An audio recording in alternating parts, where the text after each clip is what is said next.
US Top State of Calcutta and my panelist for being here. I have a bad cough, so my voice is not that great. Sorry about it.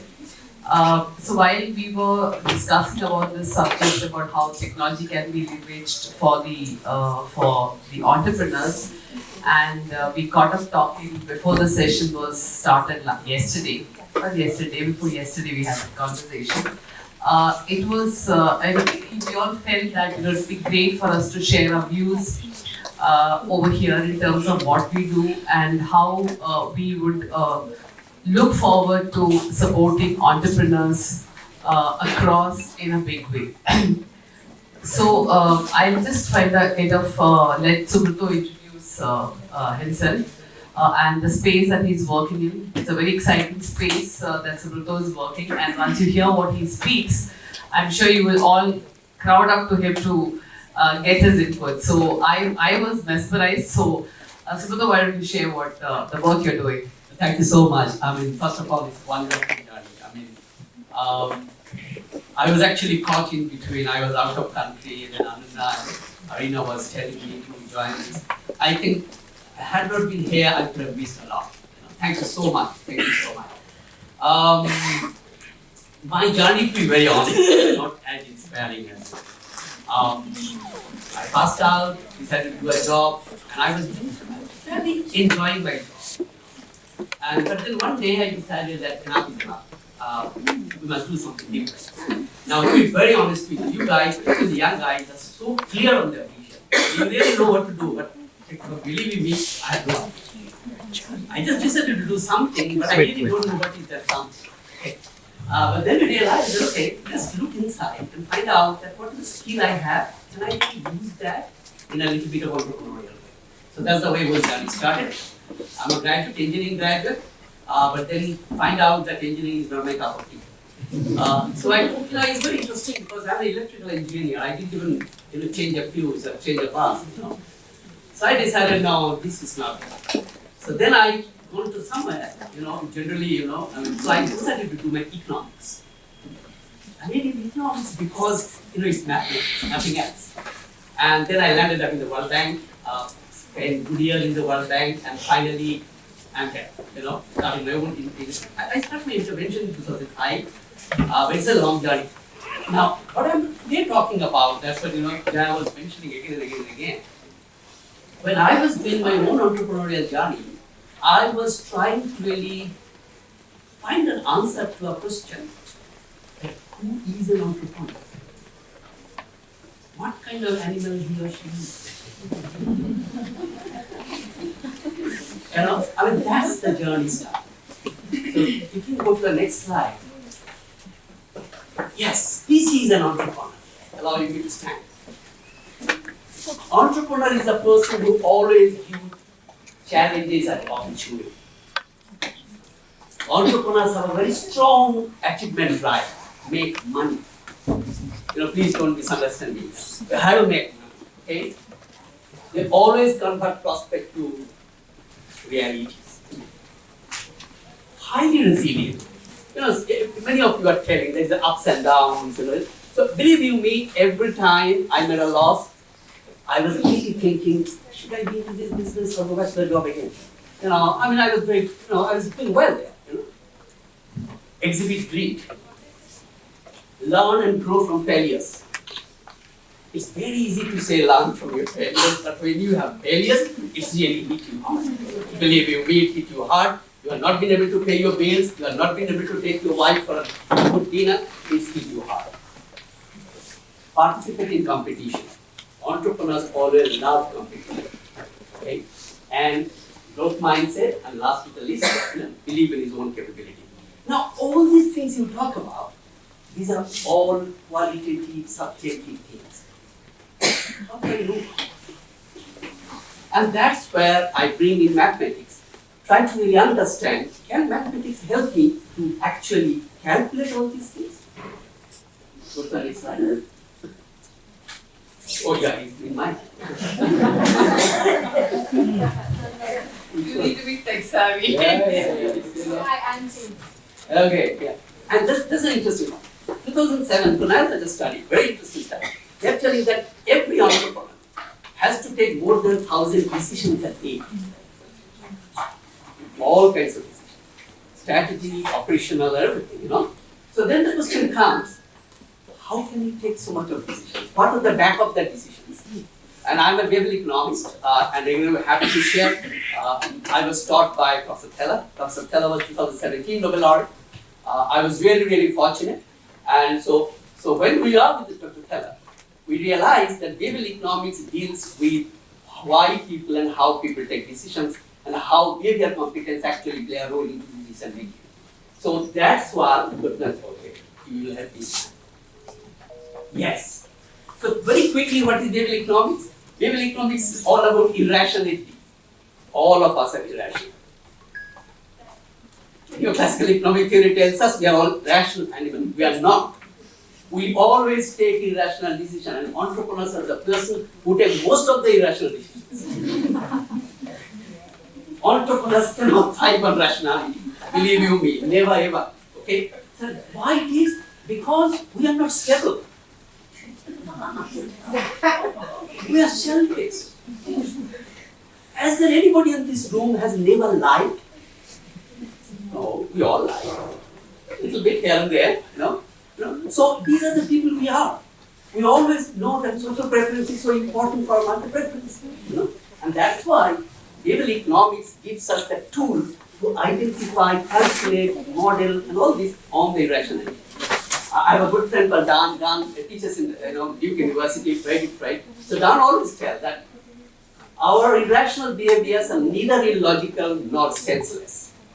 It is systematic and predictable. And that's where we come in to build models. Okay, go to the next. That we will not jump. No, move forward. Move forward. Yeah. Yes. Now, with that context, we decided to build a model where we can measure three things. How good entrepreneur you are.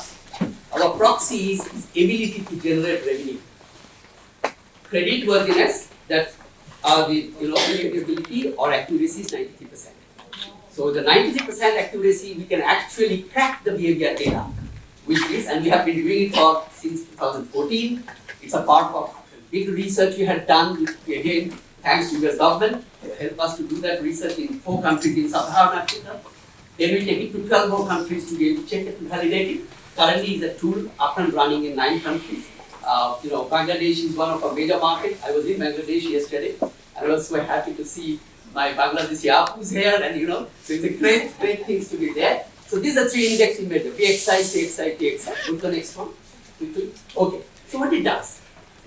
If you bring any person in front of us to our engine, I can tell whether he's a champion or a master or a rookie.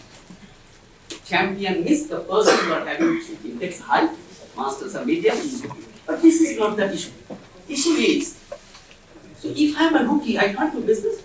My point is, yes, you can do business. Because you now know why you are rookie.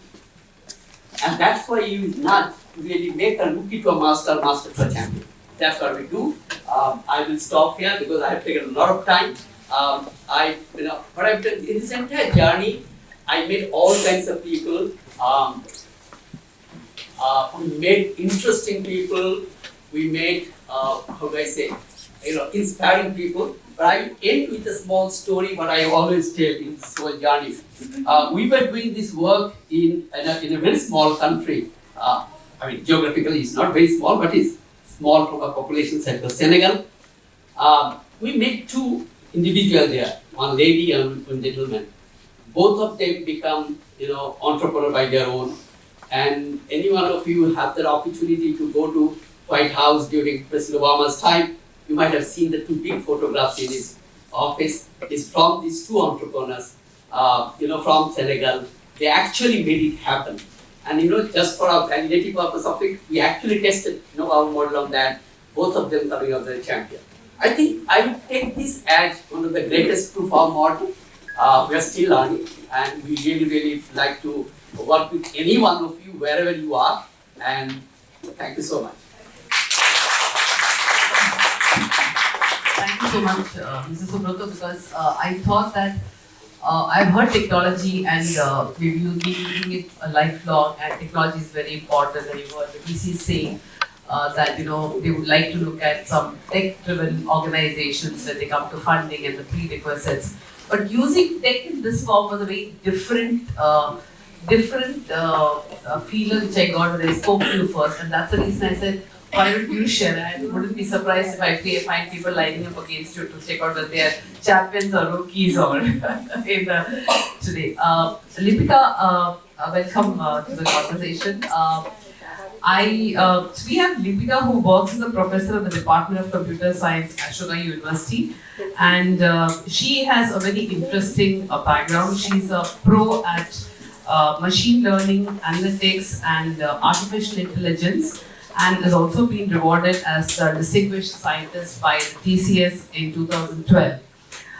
What's very interesting in the course of the conversation, Lipika, to know from you is you're involved in an organization called Computing Machinery Women. Can you tell us what is that all about? Because it's a really new concept, and I think everybody would be keen to know that. Sure. Thank you, Jaya. Thank you for inviting me here. I am not an entrepreneur in any sense of the term. I would be a rookie in his measurements. However, as she mentioned, what I wanted to really share here is how impressed I am to listen to all of you entrepreneurs from the very beginning.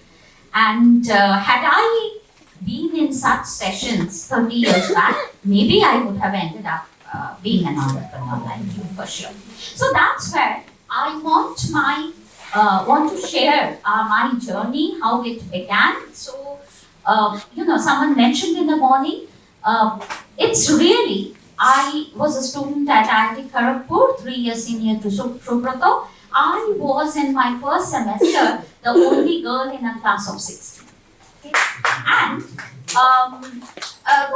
it was enjoyable, enjoying the attention of 59 people. And that's how we spent our 5 years at IIT, being 6 girls among 360. It's a lot of attention, some unwanted, but very good friendships all across the world and everything.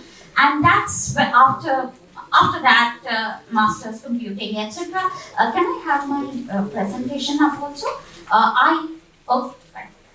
Never mind. I joined IIT Delhi as a faculty. Again, as you can imagine, it was 95, very few female faculty in that whole landscape. However, we were blissfully unaware, coming from a very privileged background where I was not at all aware about inequality, gender inequality, because from our home we never faced it. We were blissfully unaware of terms like implicit bias, what it can mean to you in a workplace, and so on. Okay? That's when ACM, Association of Computing Machinery, don't even bother about how that name came into being. ACM is one of the oldest organizations working for computing professionals, and ACM Women was already active in the US. ACM Women India wing was supposed to be inaugurated. My IIT friends called me to be one of the founding members, and I said, oh no, I don't want to be associated with any association for women. Haven't I fought for equality for all the years? Anyway, they didn't listen to me, and I had a lot on my plate. I had a young child, I had so many graduate students to guide, I had classes to take, I had to go to the hostel to be a warden or, look after the, take care of girls, because we were very few, we were always dragged into these activities, so I don't have time for that. But of course, I was dragged into it, and that has been a turning point in my career. So I am not ashamed to say I was blissfully unaware, and ACM Women actually taught me how to deal with many things professionally. So and that's where I first though I was a founding member working for the agenda of ACM, which I would read out a few. It was mainly to facilitate technical growth of women by organizing lectures, seminars, workshops, and informal meetings, provide platform for sharing of information, resources, ideas, and experiences, and so on, support women in their professional career, etc. That's, of course, the aim for all, but first let me tell you in 2 words what it gave to me. So being a part of it, immediately I was in touch with the most brilliant minds of computing from across the globe. So we could meet Nobel laureates, we could meet Turing Award winners who would be sponsored by ACM to come to India, and we could, as a researcher, it was a very, very important time for me when I came to be aware of various emerging areas of computing which were not just directed at solving the man's problems. So computing was evolving right from then, that why should computing be also changed? The curriculum should be changed, the words should be changed, the design of computers should be changed, the software should be changed, so that women are not there just to solve the problems of a man's world, but women are a part of the computing world themselves. Now, interestingly, India had a very different statistics from the rest of the world. In India, many girls do study mathematics and computing, unlike the Western world where number of women studying these are fewer. So, we always had a lot of women studying computing, computer sciences, maths, and so therefore later, after 10 years at IIT, I joined the IT industry. We always had about 50% intake of women at the very beginning, but then we could not retain them. So, what were the problems of retention? That became also a focus of our work in taken up as a part of the ACM Women's activity. So overall, what did we end up doing? We ended up visiting not only the metros of the country, but various tier 2 cities, tier 3 cities where we have engineering colleges, where our engineering students come from, and then started to understand what were the problems that actually led them to, studying computer science, joining the workforce, and then leaving. Also, it was not enough to ensure that they just became computing engineers. We also wanted to make them understand how they would excel. And in order to excel, you have to interact with the brightest minds, you have to know the emerging areas. And so, working on a lot of workshops, organizing these, taking the brilliant speakers to various corners of the country where all of us learned together. That's one. I would specifically mention one of the elements that over the years we started organizing a lot of hackathons. So we heard about how hackathons help the entrepreneur world. Also, hackathons and coding festivals today are the ways for the bright minds to be hired by the organizations, be it the multinationals, be it the IT companies of India.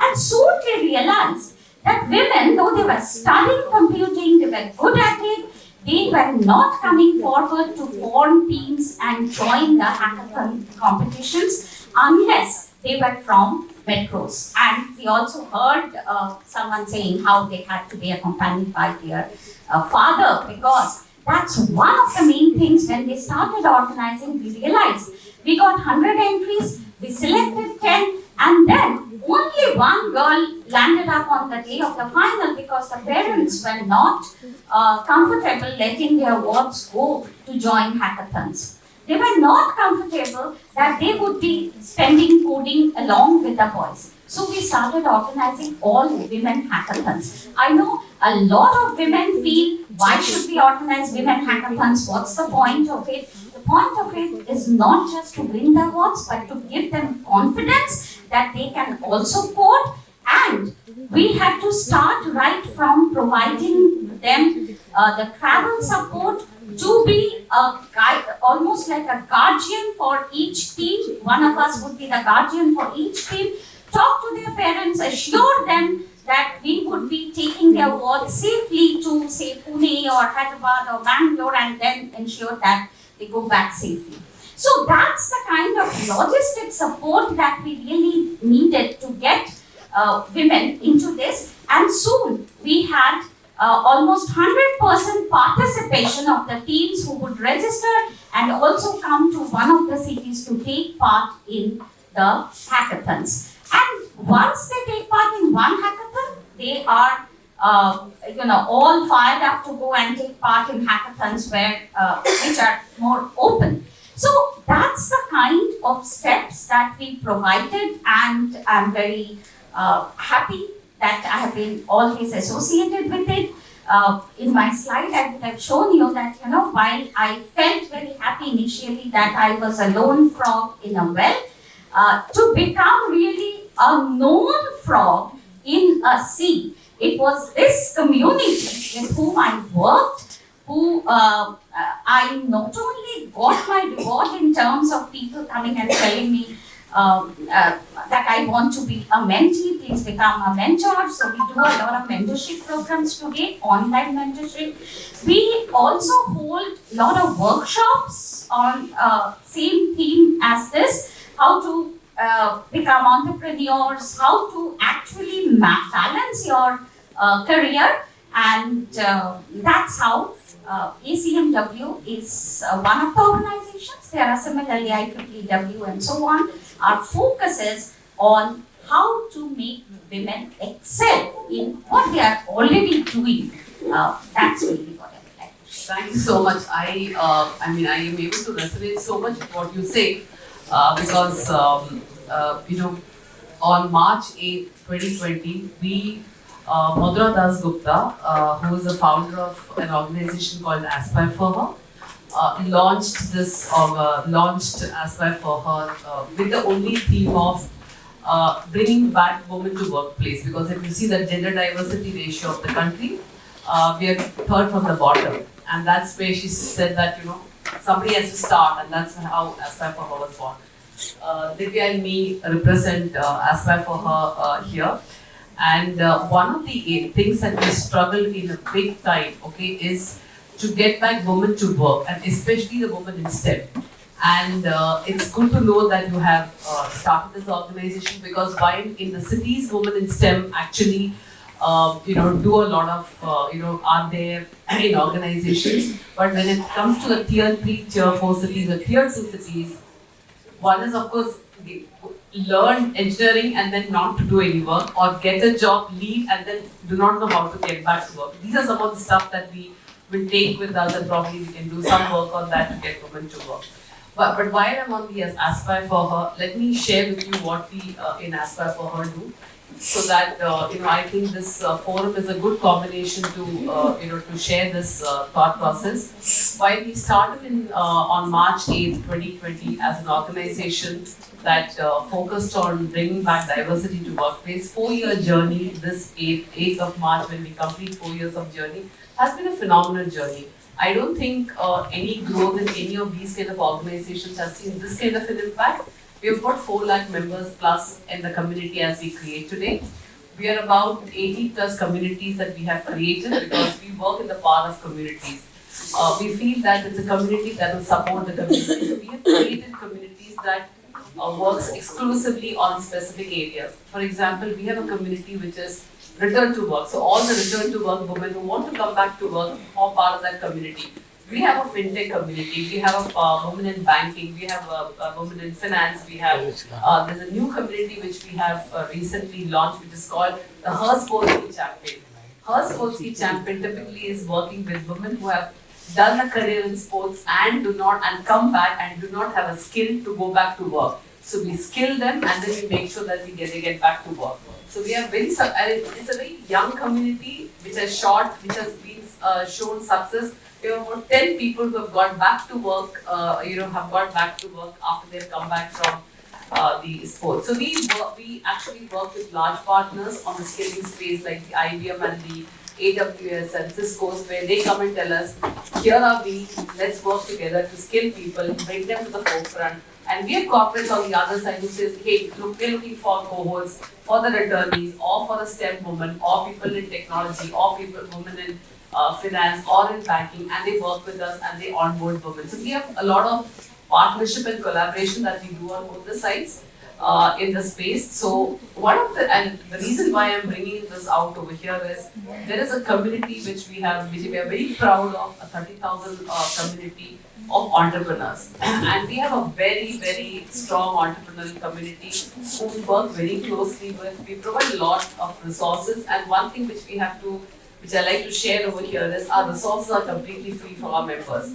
We do not charge from our members anything. So once you become a part of the community of the entrepreneurs, we provide resources of whatever kind. You want to set up you want to set up your shop, you want some resources in terms of your finance or your any kind of resources that you want, is provided to you. So we work very closely to make sure that the entrepreneurs do not, of course, before they reach the VC stage or before they reach the pre-ideas, the funding stage, what is the kind of support that they require. So happy to be calling it aloud here. All those who are entrepreneurs over here, who want any kind of support and who want to be guided, please join the community of Aspire for Her on the entrepreneur space, and we walk the journey with you to be successful. We also have we're also launching Vidya, I can share it over here? No. Okay. So, okay,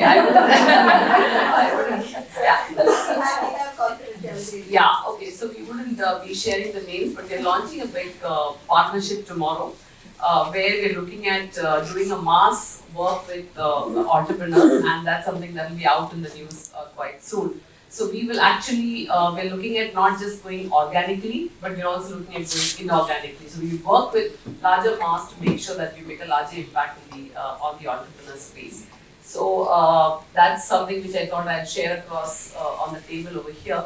So here is, we have Dhareem, who has already introduced her organization to you and the work that she does. But I think what she wanted to share with all of you over here is a design thinking program that she has worked on the space of, in the space of entrepreneurs, and how do you use design thinking in designing your journey of in your business. So over to you, Yeah. So a bit of correction. I just became the co-founder of Almond Lab 1 month ago. So I'm no more the chief of staff. So we don't update on that. I will be taking few steps back because before moving directly into tech, AI, machine learning, I think a very important aspect is that a problem becomes the opportunity which gives us an idea to solve that eventually becomes an MVP.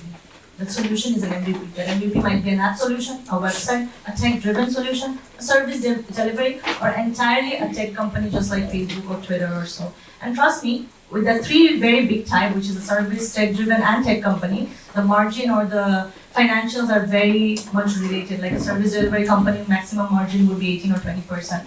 So to understand that depth, I kind of figured that as an entrepreneur, before capturing that funding in the market, it was important for me to understand my business by learning the right skills. That how do I make it a social, scalable, and sustainable business. And hence, my journey is not only as a social entrepreneur, but also an entrepreneur where I have a month-over-month 18x growth, both in client as well as in revenue, which is third year into operations. So my journey probably started as an architect, where I was designing beautiful buildings and interior was the only aspect. But if you, this was just to congratulate everyone to be here, but since we're running low on time, just going next. Right. So here, this is something that's very close to my heart. A lot of us know about hackathons. We have been talking about it, and I have been privileged to be selected as one of the Bangladeshis under Asia Europe Foundation, ASEF, under Singapore, to actually run a hackathon on waste management in Bangladesh with 6 members across the world, from Poland to Japan to a web designer to a PhD holder who was in my team, to come up with a solution of how we can manage the waste just in Dhaka within 500-meter radius in different positions. And there, we were trained on this. This had the very sense of intro to design thinking. And I will be just touching a bit base on it since we don't have much time, but later we can connect and move deeper into it. And I am currently invited in different platforms under Huawei, under European Commission, as well as I have been working very closely with Orange Corners, an initiative for entrepreneurs globally by the Netherlands Embassy, to actually conduct this for startups as well as entrepreneurs. Be it an SME or be it very much accelerating business that's VC backed. Last month at the end, I guided 19 of the startups on different fields. So if you go next, you will be seeing the very essence to before moving to knowing what or how your idea should be translated in your environment or in the aspect that you want to work on is actually this, very much related to the title that we have, that leveraging innovation to make informed decisions. That is the title that we're sitting here today. And innovation is not actually the type of technology that you're using, rather it can even be the business model that you have, which is why there's a lot of SMEs that's bringing a lot of impact as well. So there's actually a total of 10 type of innovations, which we will eventually get to learn at the end of this. So from the traditional business thinking to the innovation that comes in, where we become that entrepreneur that Radha was talking about, is from being logical to intuitive, and to be wanting results to actually wanting the meaning of those results. All this aspect is very much related to innovative design thinking. So if you go next, you will understand that, of course, the woman that I've been working with in my social business, Bharsha, for which I'm a UNOSUNIM fellow, this is one of the top 20 social businesses globally, and I have had the privilege to be guided by Goldman Sachs as well as my VPs and SVP mentors from Citibank in the US, that, of course, you would have taken some grant, work with this woman, let them make the jute products and sell it to some very big names, maybe Fab India in India, right? But I designed an alternative job sourcing platform. Me not being a tech guy, tech person, not having a STEM background, just being an architect, I had to find the right partner in my team who could make that vision come into reality. That was a part of my innovation thinking. I designed an online buyer house. I was like, I don't know how, make this platform.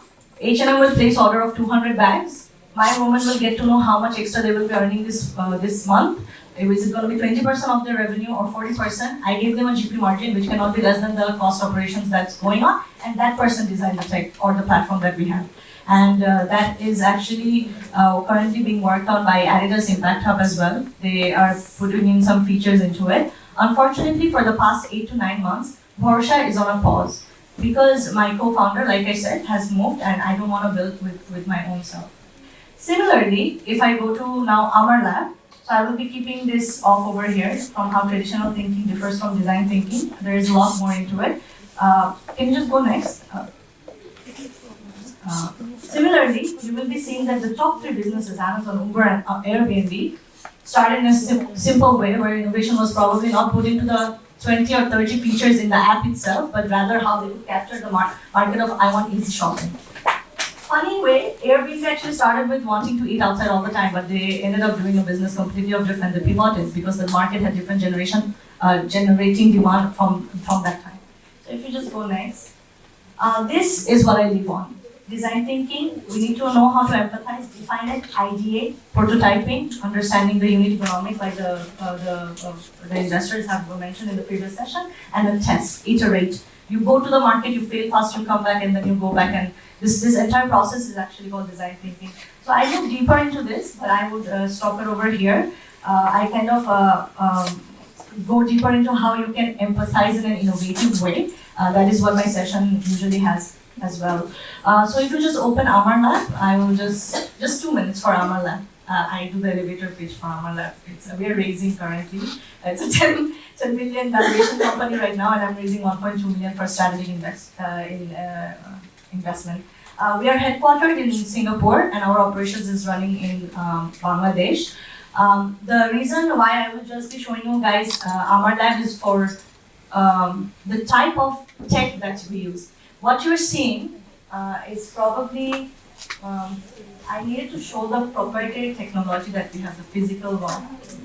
We are not just a healthcare company or health tech, we're actually logistics and data. So if you go next, I will just, next, our customer journey.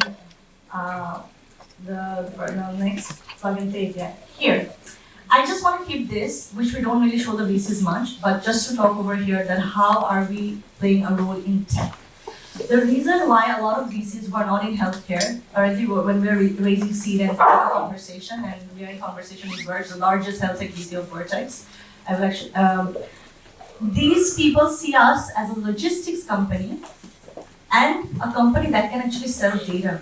Because when we say that we will do tests in any part of Dhaka, there is this sample proprietary technology where the sample has an IoT device and can be tracked and the temperature is kept and we are patenting it. And this is what's attracting and making them understand that the sample does not require 4 hours, which you as a person could have gone to the lab, come back and whatnot, but can be done in 5 minutes while protecting it.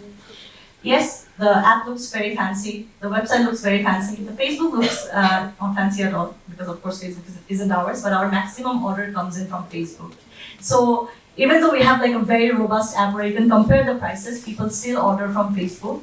And our target audience is gradually understanding how to adopt tech, and Facebook is kind of like the partner for us. Of course, we don't directly work with them, but sometimes having the best, like the reason why I'm showing you this is sometimes having the best tech solution also needs behavior change adaptability, which will be seen by companies like Foodpanda or Chalgal in Bangladesh or even Pathao in Nepal. Pathao in Nepal has actually approached us because we can sell diagnostic tests in different parts of Nepal while their rider is roaming around. And Singapore has the same interest in us as well for the strategic expansion. So that's kind of like a high level with the crunch time that we have, that how tech is actually beyond the product that you see and is basically human-centric design. And final line, my co-founder is, can you just like go next time? Very much at the end. So, yeah. Okay, I mistakenly didn't send you the one which is updated. So Ethan is not there anymore. He's just the advisor. But very beautiful, amazing, life-changing team for me. My mentor, I am blessed to work with him. He was in Microsoft for 12 years, stayed in the US for 17 years, came back to Bangladesh when his mom had cancer.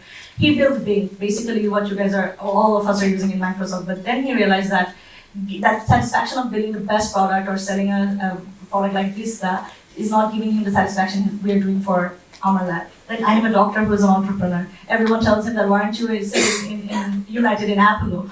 Because he is probably the only doctor / entrepreneur in Bangladesh right now, and I am privileged to be working as a co-founder with both of them, leading the growth, the initiative that you guys are seeing, and working with the unit economics and sales and whatnot. And finally, last good news, 2 weeks ago, our chief business operation manager actually came to Kolkata, and we did our first partnership with Apollo. All the overseas Apollo tests from Bangladesh will be done by Amar Lab. So we have started our first global strategic partnership as well. Thank you, everyone. Thanks, thank you, Tarin, because I'm sure design thinking is a very critical piece in the in any of the tech evolving that you do as part of your any journey that we do in being a corporate or the entrepreneurial space. But yeah, I think all of them have given different perspective to the tech piece and how tech helps in each of the individualistic areas to work on. And I think beautifully interwoven between the four of us, I hope the session has been useful, and all of us can be approached at any point of time for any of the inputs. Thank you so much.